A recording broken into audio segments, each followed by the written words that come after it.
Assalamualaikum students, welcome to the fourth lecture of biology. Students, be ready with book.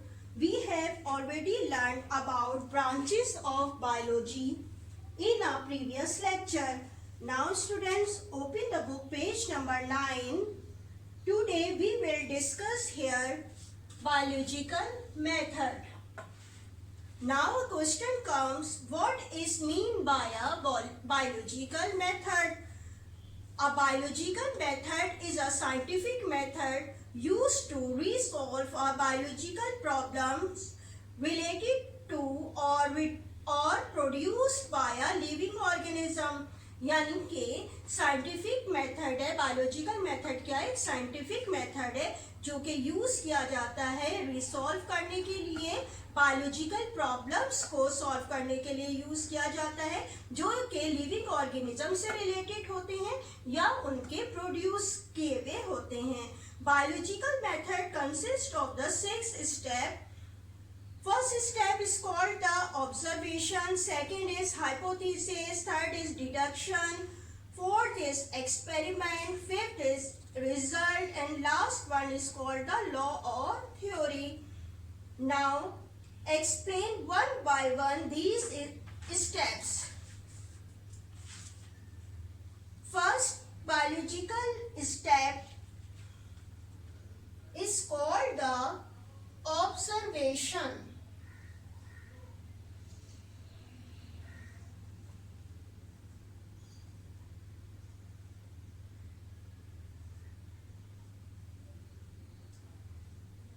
First step is called the observation.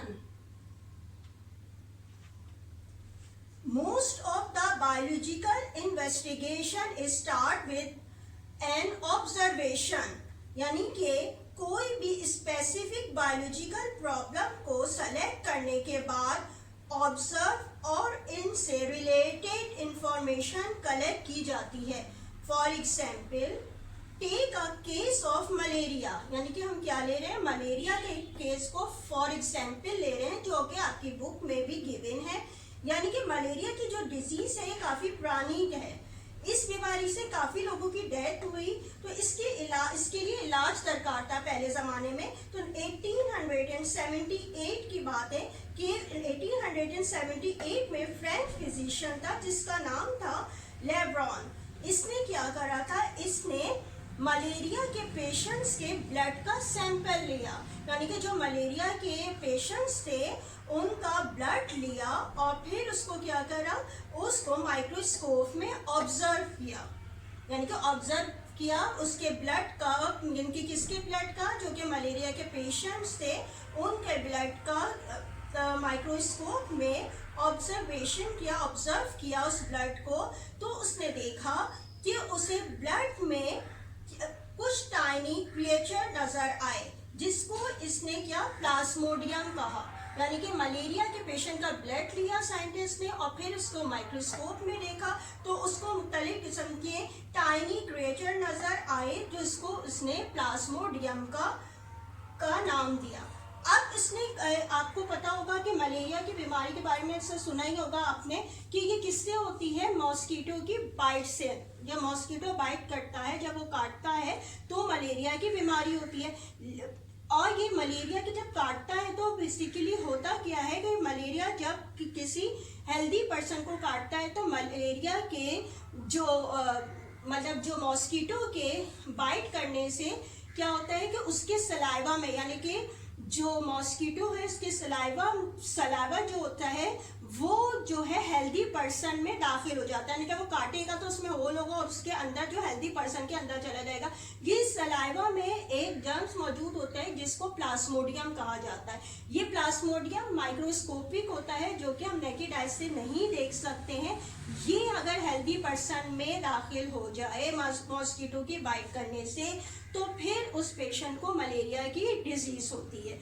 ये तो मैंने आपको एक ऐसे ही knowledge दी थी कि ये प्लाज्मोडियम का वर्ड आ रहा है तो आपको समझ में बेहतर आ जाए कि मलेरिया से, आप तो ये तो सबको पता होगा कि मलेरिया जो की डिजीज है वो मॉस्किटो से होती है. लेकिन मॉस्किटो के भी क्या, उसके बाइट से, काटने से जब ये प्लाज्मोडियम उसके सलाइवा से आपके यानी कि एक हेल्दी पर्सन में दाखिल होता है जब ये डिजीज शुरू होती है। अब हम यहाँ पे आ जाते हैं फिर दोबारा से ये समझने के लिए कि अभी मैं क्या आपको बता रही थी कि बायोलॉजिकल मेथड के मुख्तलिफ स्टेप्स होते हैं, 6 स्टेप होते हैं। सबसे पहला मैंने आपको क्या बताया, ऑब्जर्वेशन, यानी कि इसमें साइंटिस्ट ने क्या करा, ऑब्जर्व किया, एक पेशेंट को लिया और जिसको मलेरिया की डिजीज थी, उसमें सिम्टम थे, तो उसको उसने लिया और उसके ब्लड को जो है माइक्रोस्कोप में ऑब्जर्व किया, तो उसको मुख्तलिफ किस्म की क्रिएचर नजर आए जिसको उसने प्लाज्मोडियम का नाम दिया।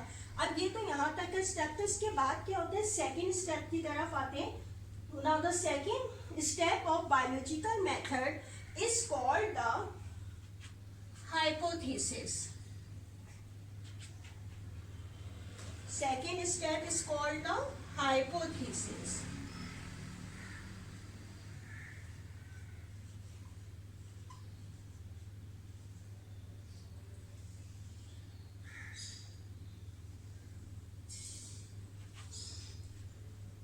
यानी कि जो ऑब्जर्वेशन हमें मिली थी, इससे जो फैक्ट मिले और वो जो इंफॉर्मेशन कलेक्ट हुई, अब बायोलॉजिस्ट इंटेलिजेंट गैस करता है। यानी कि हमें पता है ना, किसी चीज के बारे में गैस किया जाता है, ये हो सकती है, ठीक है, गैस करते हैं हम किसी भी चीज के लिहाज से। तो आप इसमें भी यहाँ साइंटिस्ट करते हैं कि उसको यहाँ से कुछ ऑब्जर्वेशन तो मिल गए, यानी कि उसने माइक्रोस्कोप में देख लिया, लेकिन अब जो है वो इन इंफॉर्मेशन की से रिलेटेड जो कलेक्ट हुई थी, इसमें साइंटिस्ट क्या करते हैं, इंटेलिजेंट गैस करते हैं कि इसका कोई पर्टिकुलर क्वेश्चन का आंसर क्या होगा, और ये इंटेलिजेंट गैस को एक स्टेटमेंट की सूरत में पेश किया जाता है जिसको हाइपोथेसिस कहते हैं। यानी कि हमने अनुमान कर ली, इंफॉर्मेशन जमा हो गए, यहाँ पे साइंटिस्ट गैस करते हैं हाँ हो सकता है कि मलेरिया की बीमारी प्लाज्मोडियम से हुई है, तो इसके लिए बाकायदा तौर पर ये एक स्टेटमेंट देते हैं। फॉर एग्जाम्पल कि एक ऑब्जर्वेशन थी कि प्लाज्मोडियम ही मलेरिया के पेशेंट के ब्लड में जो है प्लाज्मोडियम की वजह से ही मलेरिया की बीमारी हो रही थी, ठीक है, तो उसको एक स्टेटमेंट की सूरत में ये साइंटिस्ट आगे पास करते हैं। तो सो अ क्वेश्चन वाज रेज्ड, इस Plasmodium is cause of malaria, कि क्या प्लाज्मोडियम ही सबब है मलेरिया का, ये जो है वो इनका क्वेश्चन, इनका एक स्टेटमेंट देते हैं। इस गैस का आंसर या तो यस में भी हो सकता है, लेकिन ये सिर्फ एक गैस है कि हाइपोथेसिस की सूरत में प्रेजेंट किया जा रहा है, यानी कि इसका स्टेटमेंट ये होगा कि Plasmodium is a cause of malaria. यानी कि सिर्फ एक यहाँ पे स्टेटमेंट है, इसका आंसर भी किसी को नहीं पता होता कि ये यस भी हो सकता है, नो भी हो सकता है। तो इस स्टेप पे साइंटिस्ट सिर्फ गैस करते हैं कि हाँ ये हो सकता है, ये प्लाज्मोडियम ही है जो मलेरिया की बीमारी का सबब बन रहा है। Now the third step of biological method is called the deduction.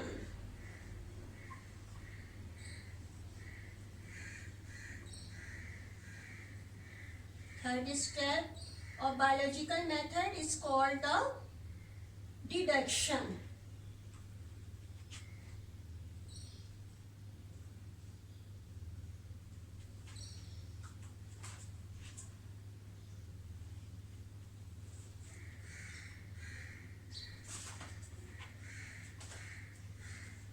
इस हाइपोथेसिस को टेस्ट करने के लिए, इस यानी कि जो हाइपोथेसिस हमें मिला था, जो स्टेटमेंट मिला था, उसको टेस्ट करने के लिए कुछ लॉजिकल प्रिडिक्शन की जाती हैं। इसके लिए किसी एक्सपेरिमेंट की जरूरत नहीं होती है।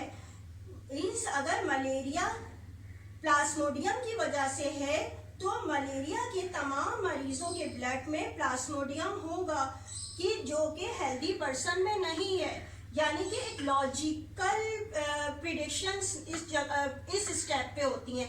फॉर एग्जाम्पल के तौर पर अगर आपको समझाने के लिए कहूँ, जिस तरह आप एग्जाम्स देते हैं, ठीक है, आप एग्जाम्स देते हैं, आपके पास जो है आप जब याद करने बैठते हैं क्वेश्चन आंसर्स, तो आप जो है वो क्या करते हैं, गैस कर रहे होते हैं कि ये क्वेश्चन जो है ये भी आ सकता है, ठीक है। या अब इसमें जो है अब लॉजिकल प्रिडिक्शन की बात हो रही है। तब इसमें क्या करते हैं, जब आप याद करने बैठते हैं तो आप जो है जैसा 10 ईयर उठाएं तो आप ये बोलते हैं नहीं ये जो है लास्ट ईयर क्वेश्चन आया था, ये अब नहीं आएगा, इससे नेक्स्ट ईयर आएगा। ये हर जो है एक एक ईयर स्किप करके ये क्वेश्चन आ रहा है, तो वो आप जो है उस हिसाब से वो याद कर रहे होते हैं उस क्वेश्चन को, यानी कि आप गैस कर रहे होते हैं, यानी कि लॉजिकल प्रिडिक्शन दे रहे होते हैं कि आप जो है कि इस बेस को बना के, यानी कि आप 10 ईयर को बेस बना के वो पढ़ रहे होते हैं क्वेश्चन के, नहीं ये नहीं आया था, ये पिछले साल आया था, अब ये नहीं आएगा, अब आएगा।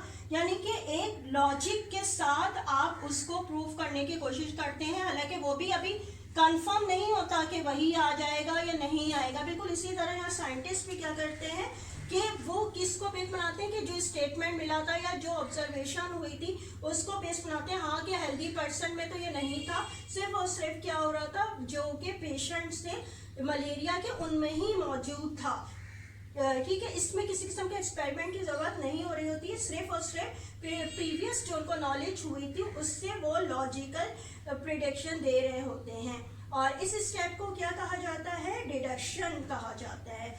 Now what is fourth step of biological method is called the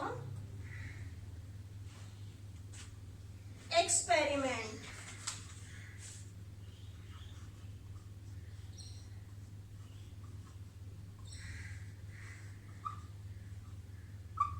Fourth step is called the experiment.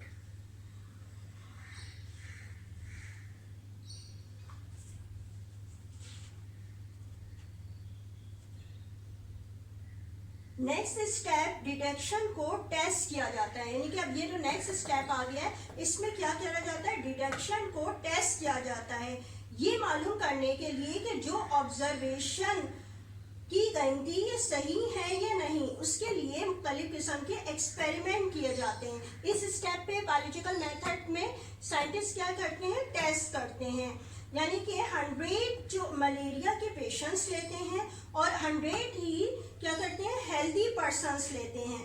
और इन दोनों ग्रुप, यानी कि दो ग्रुप कौन से हो गए, एक जो थे वो कौन से थे, जो कि हेल्दी पर्सन्स थे, और 100 वो ग्रुप्स थे जो कि मलेरिया के पेशेंट्स थे। उनको क्या किया गया, जैसे इन्वायरमेंट पे रखा और फिर इन दोनों ग्रुप के लोगों का ब्लड टेस्ट किया, यानी कि इस स्टेप पे क्या करा गया कि ब्लड टेस्ट किया गया।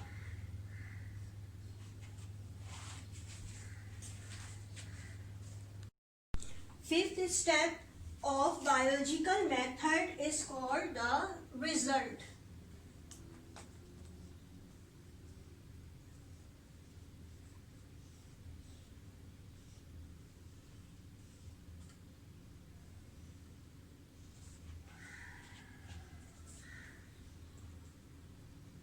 यानी कि एक्सपेरिमेंट से ये बात मालूम हुई कि मलेरिया के पेशेंट, यानी कि जो एक्सपेरिमेंट हमने किया था इससे बात मालूम हो गई कि मलेरिया के पेशेंट के खून में, ब्लड में उनके प्लाज्मोडियम मौजूद था, जबकि हेल्दी पर्सन के ब्लड में प्लाज्मोडियम नहीं था।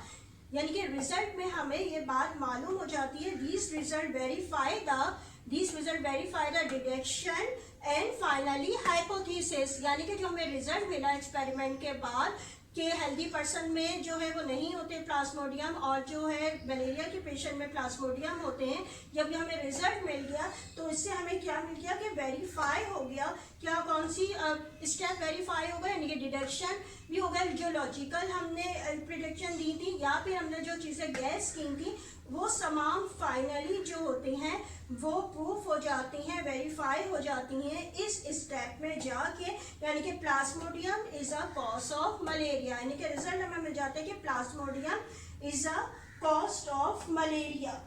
अब याद तो जरूरी नहीं है कि ये जो हमने सारी जो रिसर्च की है, यानी कि जो साइंटिस्ट ये जो सारी रिसर्च कर रहे होते हैं, जरूरी नहीं है कि ये इनका रिजल्ट जो है वो यस में ही आए या बिल्कुल करेक्ट इनको मिले। ये अभी तक तो ये जो आपकी बुक में दी गई थी मलेरिया की, वो उसका रिजल्ट तो जो है क्लियर आता चला गया, तो ये स्टेप बाय स्टेप आपको पता चलता गया। लेकिन बाज़ दफ़ा ऐसा भी होता है, साइंटिस्ट जो होती है इतनी रिसर्च करने के बाद जब वो रिजल्ट पर पहुंचते हैं तो वो जो समझ रहे होते हैं वो नहीं होता, ठीक है, वो बीमारी नहीं होती, वो डिजीज नहीं होती है। तो क्या हो रहा होता है, ये सारे स्टेप के बाद जो रिजल्ट होता है वो क्या होता है, आगे जाके रिजेक्ट हो जाता है। यानी कि बाज़ दफ़ा ये भी होता है कि ये जो सारी रिसर्च होती है वो गलत हो जाती है इनकी, कि उनको वैसा आंसर नहीं मिलता जो वो सोच रहे होते हैं, जो गैस कर रहे होते हैं। तो ये जो होता है वो सारे स्टेप जो होते हैं वो करने के बाद भी ये अगर प्रोसेस रिजेक्ट हो जाए तो फिर क्या करते हैं, साइंटिस्ट दोबारा से ऑब्जर्वेशन पे आ जाते हैं, यानी कि दोबारा से अपनी रिसर्च स्टार्ट करते हैं, बिल्कुल वही जो उन्होंने फर्स्ट स्टेप में किया था, सेकेंड स्टेप में, थर्ड स्टेप में किया था, तो उसी पे ही दोबारा वापस आ जाते हैं। लेकिन अगर ये बिल्कुल सही होगा, जिस तरह के मलेरिया की डिसीज के बारे में था, तो ये अगर स्टेप बिल्कुल सही आ गया तो क्या होती है, ये जो आपका रिजल्ट होता है वो क्या हो जाता है, एक्सेप्ट हो जाता है।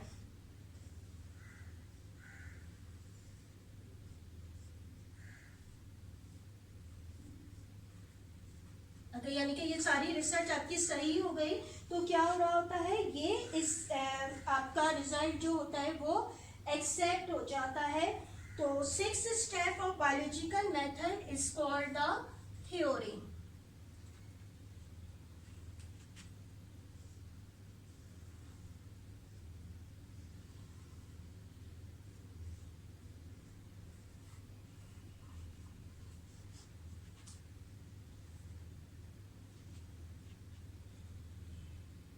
यानी कि मुख्तलिफ रिजल्ट के बाद जब ये जो है पूरा स्टेप सही होने के बाद, एक्सेप्ट होने के बाद जो है वो थ्योरी को प्रमोट किया जाता है। यानी कि थ्योरी दरअसल क्या है, साइंटिफिक हाइपोथेसिस का एक ऐसा सेट है जिसमें एविडेंस के जरिए मालूमात हासिल कर चुके होते हैं, यानी कि रिसर्च पहले हो चुकी है, एक्सपेरिमेंट हो गए, कई किस्म के एविडेंस मिल गए, उसके बाद जब ये पूरा प्रोसेस एक्सेप्ट हो गया तो एक थ्योरी की सूरत में आगे की तरफ पेश कर दिया जाता है। और ये जो होती है थ्योरी ऑफ, इसको एवोल्यूशन भी कहा जाता है, यानी कि मुख्तलिफ स्टेप बाय एवोल्यूशन के तरह स्टेप बाय स्टेप जो है प्रोसेस को जो है वो आगे की तरफ बताया जा रहा होता है। यानी कि बायोलॉजिस्ट किसी भी प्रॉब्लम की जब स्टडी करते हैं, यानी कि बायोलॉजिस्ट जो होते हैं जब किसी भी प्रॉब्लम की, किसकी प्रॉब्लम की, यानी कि लिविंग ऑर्गेनिज्म की प्रॉब्लम को जो होते हैं वो स्टडी कर रहे होते हैं, तो सबसे पहले जो होता है उनका स्टेप क्या था, ऑब्जर्वेशन थे, फिर हाइपोथेसिस में आते हैं, यानी कि गैस करते हैं कि हो सकता है, नहीं, फिर लॉजिक देते हैं कि हाँ वाकई ये इस तरह हो सकता है, फिर एक्सपेरिमेंट करते हैं उस चीज़ के बारे में, फिर उनको जो है वो रिजल्ट लेके आते हैं, हाँ इसका रिजल्ट जो ये है। लेकिन इस पे भी कि बाज़ दफ़ा ये जो होता है ये रिजेक्ट हो जाता है, इसीलिए जब इस स्टेज पर जब साइंटिस्ट आते हैं तो वो बहुत ज़्यादा मोहतात होते हैं कि अब ये इसके बारे में, क्योंकि आपको पता है जब साइंटिस्ट पे रिसर्च कर रहे होते हैं तो मुख्तलिफ साइंटिस्ट भी इसके बारे में तो इसको गलत साबित करने के लिए कि नहीं ये चीज़ सही नहीं है, क्रिटिसाइज कर रहे होते हैं, तो वो उस वक्त तक मोहतात रखते हैं कि कोई क्रिटिसाइज तो नहीं कर रहा, और अगर वो मुख्तलिफ साइंटिस्ट कोई बात कर भी रहे होते हैं तो वो उसका आंसर देते हैं उसको, कि ताकि हमारी बात प्रूफ हो जाए, वो बिल्कुल क्लियर हो जाए, तो उसके बाद जो होती है वो थ्योरी की सूरत में उसको आगे की तरफ दे देते हैं। लेकिन अगर इसी स्टेप पे जो है, रिजल्ट के स्टेप पे जो है मुख्तलिफ लोग अगर क्रिटिसाइज कर दें और वो साइंटिस्ट आंसर ना दे सके, कोई एक्सपेरिमेंट से वो प्रूफ ना कर सके उस चीज़ को, यानी कि वो बोले कि नहीं अगर ये नहीं हो रहा था, हमने तो ये देखा कि हम जो है हेल्दी पर्सन वो जो थे पेशेंट्स थे उसमें प्लाज्मोडियम नहीं मिला, ऐसा कोई वो लेके आ जाए, तो फिर क्या हो रहा होता है दोबारा से साइंटिस्ट रिसर्च का शुरू कर देते हैं और इसको किस स्टेप पर आ जाते हैं, ये वापस से ऑब्जर्वेशन की स्टेप में आ जाते हैं। ये अभी अब मैंने आपको सारे जो मेथड समझाए हैं, इसका मेन जो हेडिंग थी, मेन जो टॉपिक था वो क्या था, biological method. Now we have completed the topic. I hope you have understand this topic of biological method. Now moving onward the homework. कि क्लास 9 आपका होमवर्क क्या है, क्वेश्चन नंबर 2, क्वेश्चन नंबर 5 आप अपनी डायरी में नोट डाउन कर लीजिए। Question आपको लिखा हुआ यहाँ पे नज़र आ रहा होगा कि what is biological method explain it to find the cause of malaria. ये क्वेश्चन आपने कॉपी करना है। क्वेश्चन 4 तक आप कर चुके हैं, जो थे कौन सा क्वेश्चन था, 4 ब्रांचेस ऑफ बायोलॉजी। जी वो कंप्लीट हो गया होगा, आप लोगों ने कर लिया होगा। अब इसको आपने करना है, सबसे पहले आप क्या करेंगे, बायोलॉजिकल मेथड की हेडिंग डालेंगे, फिर ये डेफिनेशन आप यहाँ से यहाँ तक डेफिनेशन लिखेंगे, इन्वर्टेड कॉमास में डेफिनेशन लिखेंगे। फिर इसके बाद आपकी हेडिंग आएगी स्टेप्स ऑफ बायोलॉजिकल मेथड, ये आपकी हेडिंग आएगी। इसके बाद ये जो 1 2 3 4 5 6 यानी कि जो आपको अभी बताए थे, ऑब्जर्वेशन है, hypothesis, deduction, experiment, result, law और थ्योरी, ये आप इसी तरीके से इसके नेम लिख लेंगे। फिर देन आप जो एक्सप्लेन द 1 बाय 1, आप क्या करेंगे, एक्सप्लेन कीजिएगा। सबसे पहले आपने क्या करना है, ऑब्जर्वेशन की हेडिंग डालिएगा, फिर इसको यहाँ से यहाँ तक इसके जो मटेरियल है वो कॉपी कीजिएगा। इसके बाद हाइपोथेसिस है, हाइपोथेसिस का भी यहाँ से यहाँ तक आप कॉपी कर लीजिएगा। इसके बाद आते हैं थर्ड हेडिंग पे, डिडक्शन। डिडक्शन में भी आप यहाँ से यहाँ तक इसको लिख लीजिएगा। इसके बाद आता है एक्सपेरिमेंट। ठीक है, एक्सपेरिमेंट को पहले आपने ये देख लीजिएगा, इसमें यहाँ से यहाँ तक लिखना है। इसके बाद जो है कंट्रोल ग्रुप और एक्सपेरिमेंट ग्रुप के अलग अलग हेडिंग है, इसको इसी तरह लिखिएगा। कंट्रोल ग्रुप की तो एक लाइन की आपने लिखा है, इसके बाद एक्सपेरिमेंट जो ग्रुप है इसको भी आपने, एक्सपेरिमेंटल ग्रुप जो है इसको भी एक लाइन बस यहाँ से यहाँ तक, जहाँ ब्रैकेट आपको नज़र आ रहा होगा यहाँ तक लिखना है, बाकी की ये लाइन्स आप नहीं लिखिएगा। ठीक है, इसके बाद आ जाते हैं नेक्स्ट, आपका कौन सा रह गया है, 5 और 6। नंबर 5 क्या आता है, रिजल्ट। इसमें तो आपने पूरा ब्रैकेट है, यानी कि पूरा आपने कॉपी डाउन कर लेना है। इसके बाद जो है थ्योरी, ये भी आपने पूरी यहाँ से यहाँ तक, यानी कि बस यहाँ तक आपने लिखना है, ये आपने नहीं लिखना होगा।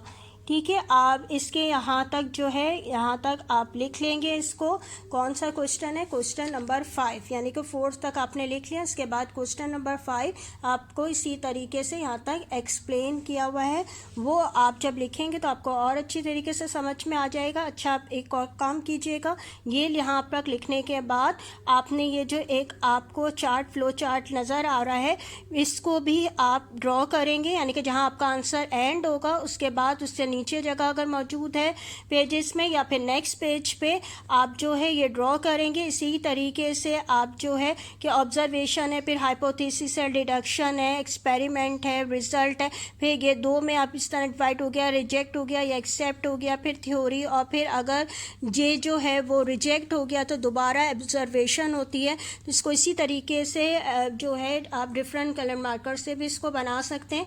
ये आप उस कर लीजिएगा, ये आपका होमवर्क है क्वेश्चन नंबर 5, यानी कि आपको यहाँ तक आपको एक्सप्लेन कर दिया गया है। और इसके बाद जो है वो remaining chapter will be explain in the next class. Thank you and अल्लाह हाफिज़।